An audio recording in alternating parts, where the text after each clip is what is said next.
ଯିରିମିୟ ଅଧ୍ୟାୟ 29।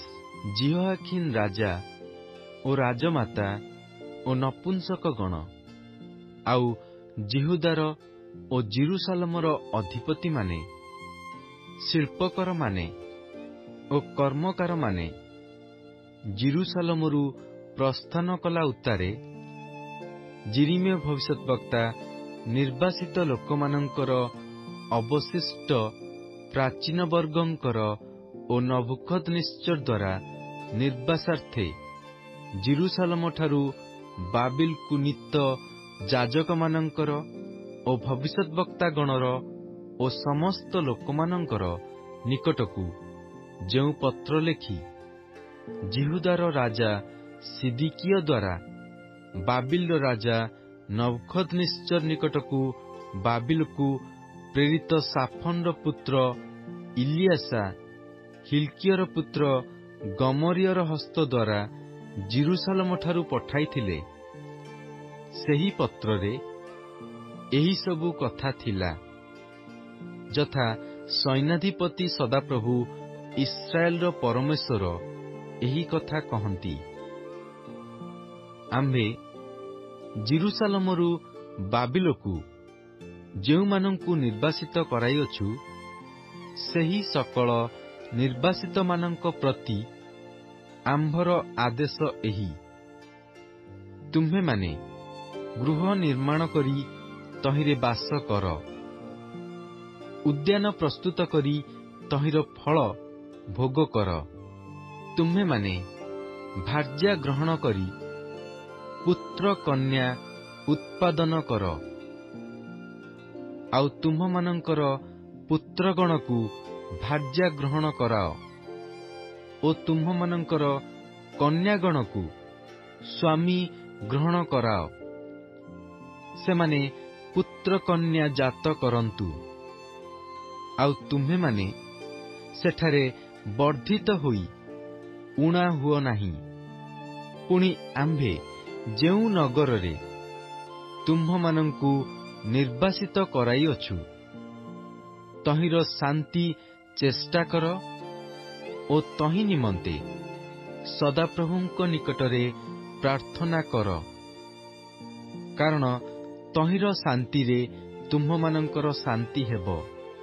ସୈନ୍ୟାଧିପତି ସଦାପ୍ରଭୁ ଇସ୍ରାଏଲର ପରମେଶ୍ୱର ଏହି କଥା କହନ୍ତି, ତୁମ୍ଭମାନଙ୍କର ମଧ୍ୟବର୍ତ୍ତୀ, ତୁମ୍ଭମାନଙ୍କର ଭବିଷ୍ୟତବକ୍ତାମାନେ ଓ ଗଣକମାନେ ତୁମ୍ଭମାନଙ୍କୁ ନ ଭୁଲାଉନ୍ତୁ, ଅଥବା ତୁମ୍ଭେମାନେ ଯେଉଁ ସ୍ୱପ୍ନ ଦର୍ଶନ କର, ତୁମ୍ଭମାନଙ୍କର ସେହି ସବୁ ସ୍ୱପ୍ନରେ ମନୋଯୋଗ କର ନାହିଁ, କାରଣ ସେମାନେ ଆମ୍ଭ ନାମରେ ତୁମ୍ଭମାନଙ୍କ ନିକଟରେ ମିଥ୍ୟା ଭବିଷ୍ୟତବାକ୍ୟ ପ୍ରଚାର କରନ୍ତି।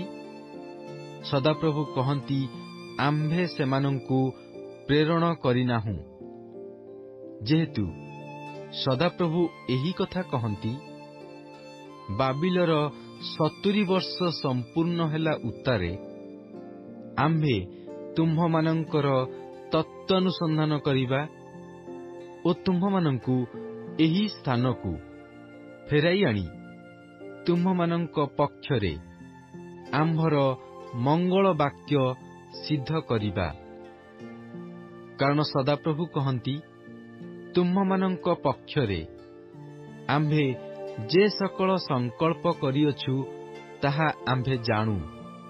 ତୁମ୍ଭମାନଙ୍କର ଅନ୍ତିମ କାଳରେ ତୁମ୍ଭମାନଙ୍କୁ ଭରସା ଦେବା ନିମନ୍ତେ ସେସବୁ ଅମଙ୍ଗଳର ନୁହେଁ, ମଙ୍ଗଳର ସଂକଳ୍ପ ଅଟେ। ପୁଣି ତୁମ୍ଭେମାନେ ଆମ୍ଭଙ୍କୁ ଆହ୍ୱାନ କରିବ ଓ ଯାଇ ଆମ୍ଭ ନିକଟରେ ପ୍ରାର୍ଥନା କରିବ, ତହିଁରେ ଆମ୍ଭେ ତୁମ୍ଭମାନଙ୍କ କଥାରେ ମନୋଯୋଗ କରିବା। ଆଉ ତୁମ୍ଭେମାନେ ଆମ୍ଭଙ୍କୁ ଅନ୍ୱେଷଣ କରିବ ଓ ସର୍ବାନ୍ତଃକରଣ ସହିତ ଆମ୍ଭଙ୍କୁ ଖୋଜିଲେ ଆମ୍ଭର ଉଦ୍ଦେଶ୍ୟ ପାଇବ। ସଦାପ୍ରଭୁ କହନ୍ତି, ଆମ୍ଭେ ତୁମ୍ଭମାନଙ୍କୁ ଆମ୍ଭର ଉଦ୍ଦେଶ୍ୟ ପାଇବାକୁ ଦେବା। ପୁଣି ଆମ୍ଭେ ତୁମ୍ଭମାନଙ୍କର ବନ୍ଦିତ୍ୱାବସ୍ଥା ପରିବର୍ତ୍ତନ କରିବା ଓ ଯେଉଁ ସକଳ ଗୋଷ୍ଠୀ ମଧ୍ୟକୁ ଯେ ସକଳ ସ୍ଥାନକୁ ଆମ୍ଭେ ତୁମ୍ଭମାନଙ୍କୁ ତଡ଼ି ଦେଇଅଛୁ, ସେହି ସବୁ ସ୍ଥାନରୁ ଆମ୍ଭେ ତୁମ୍ଭମାନଙ୍କୁ ସଂଗ୍ରହ କରିବା। ଏହା ସଦାପ୍ରଭୁ କହନ୍ତି। ଆଉ ଆମ୍ଭେ ଯେଉଁ ସ୍ଥାନରୁ ତୁମ୍ଭମାନଙ୍କୁ ନିର୍ବାସିତ କରାଇଅଛୁ, ସେହି ସ୍ଥାନକୁ ପୁନର୍ବାର ଆଣିବା। ସଦାପ୍ରଭୁ ବାବିଲରେ ଆମ୍ଭମାନଙ୍କ ନିମନ୍ତେ ଭବିଷ୍ୟଦ୍ବକ୍ତାଗଣ ଉତ୍ପନ୍ନ କରିଅଛନ୍ତି ବୋଲି ତୁମ୍ଭେମାନେ କହିଅଛ। ଏହେତୁ ଦାଉଦର ସିଂହାସନରେ ଉପବିଷ୍ଟ ରାଜା ବିଷୟରେ ଓ ଏହି ନଗରରେ ବାସକାରୀ ସମସ୍ତ ଲୋକଙ୍କର, ଅର୍ଥାତ୍ ତୁମ୍ଭର ଯେଉଁ ଭ୍ରାତୃଗଣ ତୁମ୍ଭମାନଙ୍କ ସଙ୍ଗେ ବନ୍ଦୀ ହୋଇ ଯାଇନାହାନ୍ତି, ସେମାନଙ୍କ ବିଷୟରେ ସଦାପ୍ରଭୁ ଏହି କଥା କହନ୍ତି। ସୈନ୍ୟାଧିପତି ସଦାପ୍ରଭୁ ଏହି କଥା କହନ୍ତି, ଦେଖ, ଆମ୍ଭେ ସେମାନଙ୍କ ପ୍ରତି ଖଡ୍ଗ, ଦୁର୍ଭିକ୍ଷ ଓ ମହାମାରୀ ପଠାଇବା ଓ ଘୃଣାଜନକ ଯେଉଁ ଡିମ୍ବୁରି ଫଳ ଅତି ମନ୍ଦ ହେବାରୁ ଭୋଜନ କରାଯାଇ ନ ପାରେ, ତାହାରି ତୁଲ୍ୟ ସେମାନଙ୍କୁ କରିବା।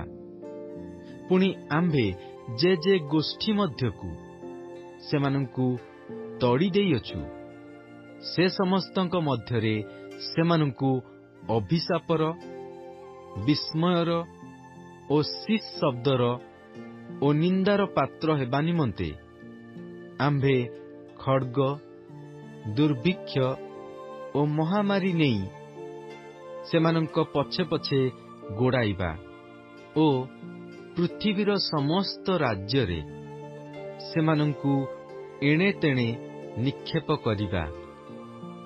କାରଣ ସଦାପ୍ରଭୁ କହନ୍ତି, ଆମ୍ଭେ ପ୍ରଭାତରେ ଉଠି ଆମ୍ଭର ଦାସ ଭବିଷ୍ୟଦ୍ବକ୍ତାଗଣକୁ ସେମାନଙ୍କ ନିକଟକୁ ପଠାଇ ଯାହା କହିଲୁ, ସେମାନେ ଆମ୍ଭର ସେହି ବାକ୍ୟରେ ମନୋଯୋଗ କରିନାହାନ୍ତି। ମାତ୍ର ସଦାପ୍ରଭୁ କହନ୍ତି, ତୁମ୍ଭେମାନେ ଆମ୍ଭର ବାକ୍ୟ ଶୁଣିବାକୁ ସମ୍ମତ ନୋହିଲ। ଏହେତୁ ଆମ୍ଭ ଦ୍ୱାରା ଜିରୁସାଲମରୁ ବାବିଲକୁ ପ୍ରେରିତ ନିର୍ବାସିତ ଲୋକ ସମସ୍ତେ ତୁମ୍ଭେମାନେ ସଦାପ୍ରଭୁଙ୍କର ବାକ୍ୟ ଶୁଣ। କୋଲାୟର ପୁତ୍ର ଆହବ ଓ ମାସେୟର ପୁତ୍ର ସିଦିକିୟ ଆମ୍ଭ ନାମରେ ତୁମ୍ଭମାନଙ୍କ ନିକଟରେ ମିଥ୍ୟା ଭବିଷ୍ୟତ୍ ବାକ୍ୟ ପ୍ରଚାର କରନ୍ତି। ସେମାନଙ୍କ ବିଷୟରେ ସୈନ୍ୟାଧିପତି ସଦାପ୍ରଭୁ ଇସ୍ରାଏଲର ପରମେଶ୍ୱର ଏହି କଥା କହନ୍ତି, ଦେଖ, ଆମ୍ଭେ ବାବିଲର ରାଜା ନବୁକଦ୍ନେଚ୍ଚରର ହସ୍ତରେ ସେମାନଙ୍କୁ ସମର୍ପଣ କରିବା। ତହିଁରେ ସେ ତୁମ୍ଭମାନଙ୍କ ସାକ୍ଷାତରେ ସେମାନଙ୍କୁ ବଧ କରିବ। ପୁଣି ବାବିଲରେ ଜିହୁଦାର ନିର୍ବାସିତ ଯେତେ ଲୋକ ଅଛନ୍ତି, ସେମାନଙ୍କ ମଧ୍ୟରେ ସେହି ଦୁଇ ବ୍ୟକ୍ତିର ଉପଲକ୍ଷରେ ଏହି ଅଭିଶାପର କଥା ପ୍ରଚଳିତ ହେବ, ଯଥା ବାବିଲର ରାଜା ଯେଉଁମାନଙ୍କୁ ଅଗ୍ନିରେ ଭାଜିଥିଲା, ସେହି ସିଦିକିୟ ଓ ଆହାବ ପରି ସଦାପ୍ରଭୁ ତୁମ୍ଭମାନଙ୍କୁ କରନ୍ତୁ। କାରଣ ସେମାନେ ଇସ୍ରାଏଲ ମଧ୍ୟରେ ମୂଢ଼ତାର କାର୍ଯ୍ୟ କରିଅଛନ୍ତି। ସେମାନେ ଆପଣା ଆପଣା ପ୍ରତିବାସୀର ଭାର୍ଯ୍ୟା ସଙ୍ଗେ ବ୍ୟଭିଚାର କରିଅଛନ୍ତି। ପୁଣି ଆମ୍ଭେ ଯାହା ଆଜ୍ଞା କରିନାହୁଁ, ଏପରି ମିଥ୍ୟା କଥା ଆମ୍ଭ ନାମରେ କହିଅଛନ୍ତି। ସଦାପ୍ରଭୁ କହନ୍ତି, ଆମ୍ଭେ ଜାଣୁ ଓ ଆମ୍ଭେ ସାକ୍ଷୀ ଅଛୁ। ଆହୁରି ତୁମ୍ଭେ ନିହିଲାମୀୟ ସମୟର ବିଷୟରେ ଏହି କଥା କହିବ।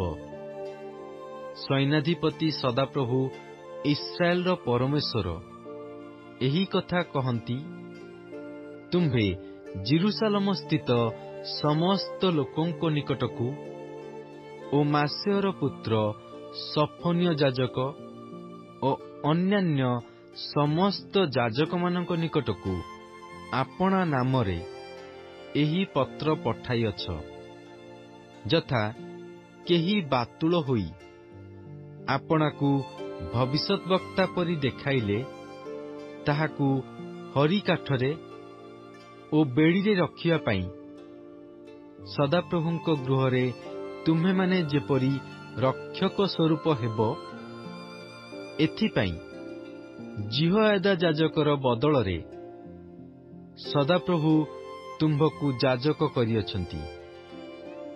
ଏହେତୁ ଅନାଥୋତୀୟ ଯେଉଁ ଯିରିମିୟ ତୁମ୍ଭମାନଙ୍କ ନିକଟରେ ଆପଣାକୁ ଭବିଷ୍ୟତବକ୍ତା ପରି ଦେଖାଉଅଛି, ତୁମ୍ଭେ କାହିଁକି ତାହାକୁ ଧମକ ଦେଇନାହଁ?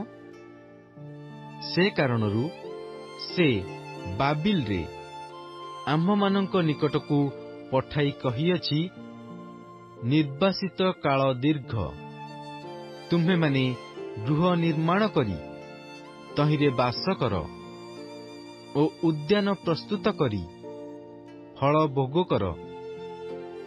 ଅନନ୍ତର ସଫନ୍ୟ ଯାଜକ ଯିରିମିୟ ଭବିଷ୍ୟତବକ୍ତାଙ୍କ କର୍ଣ୍ଣଗୋଚରରେ ଏହି ପତ୍ର ପାଠ କଲା। ତହିଁ ଉତ୍ତାରେ ଯିରିମିୟଙ୍କ ନିକଟରେ ସଦାପ୍ରଭୁଙ୍କର ଏହି ବାକ୍ୟ ଉପସ୍ଥିତ ହେଲା। ତୁମ୍ଭେ ନିର୍ବାସିତ ସମସ୍ତ ଲୋକ ପ୍ରତି ଏହି କଥା କହି ପଠାଅ, ନିହିଲାମୀୟ ସମୟର ବିଷୟରେ ସଦାପ୍ରଭୁ ଏହି କଥା କହନ୍ତି, ଆମ୍ଭେ ସମୟକୁ ନ ପଠାଇଲେ ହେଁ ସେ ତୁମ୍ଭମାନଙ୍କ ନିକଟରେ ଭବିଷ୍ୟତ ବାକ୍ୟ ପ୍ରଚାର କରିଅଛି ଓ ମିଥ୍ୟା କଥାରେ ତୁମ୍ଭମାନଙ୍କର ବିଶ୍ୱାସ ଜନ୍ମାଇଅଛି। ଏହେତୁ ସଦାପ୍ରଭୁ ଏହି କଥା କହନ୍ତି, ଦେଖ, ଆମ୍ଭେ ନିହିଲାମୀୟ ସମୟକୁ ଓ ତାହାର ବଂଶକୁ ଦଣ୍ଡ ଦେବା। ଏହି ଲୋକମାନଙ୍କ ମଧ୍ୟରେ ବାସ କରିବା ପାଇଁ ତାହାର କେହି ରହିବେ ନାହିଁ, ଆଉ ଆମ୍ଭେ ଆପଣା ଲୋକମାନଙ୍କ ପ୍ରତି ଯେଉଁ ମଙ୍ଗଳ କରିବା ତାହା ସେ ଦେଖିବ ନାହିଁ।